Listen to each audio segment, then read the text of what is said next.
Hello dear doctor, greetings from the School of Endoskills. We will discuss the most basic components required for the concept of laparoscopy today. The word laparoscopy is the combination of the prefix laparo, which represents abdomen or loin in Greek, and the suffix scopy, which is derived from another Greek word scopia, which means to look at. To learn and understand laparoscopy, the first thing to know about will be the right equipment combination required for the same.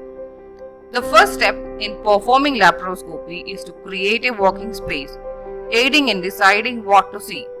As we all know, the peritoneal cavity is like a vacuum sealed bag with a negative intra-abdominal pressure, leaving no space for any instrumentation or manipulation.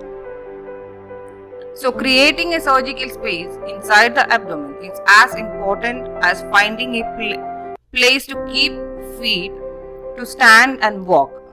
The most common method used is to fill the peritoneal cavity with a gas, usual one being carbon dioxide, with the aid of an equipment pumping in the gas at a pressure good enough to cause and maintain the pneumoperitoneum. This is safely accomplished by the right use of an insufflator. What you are seeing now is a digital carbon dioxide insufflator used for the same purpose. Coming back to the word laparoscopy, half of the word itself indicates seeing. Hence, the most important technical challenge is getting a good sight of what you want to see. So, how do we see any object in a well-lit room or in the daylight?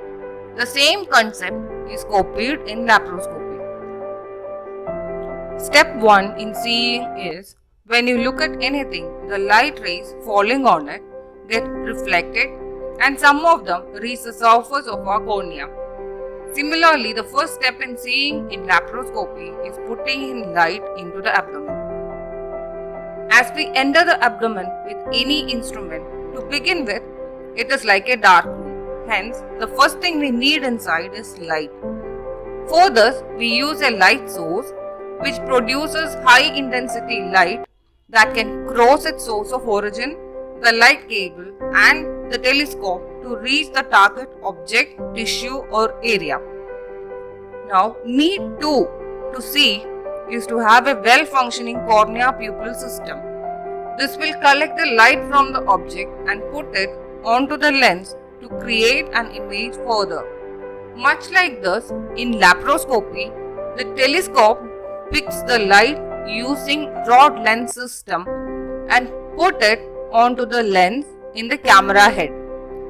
Just like a corneal opacity or pupillary dysfunction hampers vision, a low quality telescope or a damaged one gives a bad image and video quality.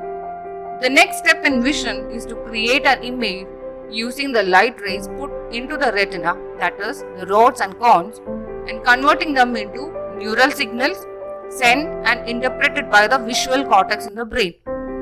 Similarly, in laparoscopy, the light rays from the telescope pass through and get processed by the lens in the camera head, get converted into electrical signals by the CCD and processed into an image by the processor of the camera so that it can be displayed on the monitor and recorded into a storage device for further reference and documentation.